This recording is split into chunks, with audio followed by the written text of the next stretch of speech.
மன்னன் சொல்லும் கவி மங்கைக்கது காதல் நிலாம்பரி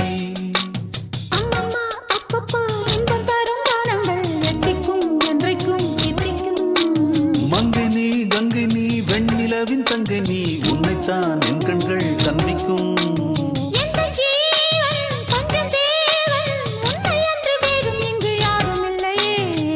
வள்ளி வள்ளி என்ன வந்தான் வடிவேலந்தான் புள்ளி வைத்து புள்ளி போட்டான் புது கோலம்தான் சொல்லித்தர சொல்லி கேட்டு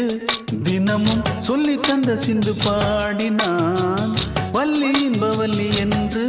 தினமும் முல்லைச்சரம் கொண்டு சூடினான்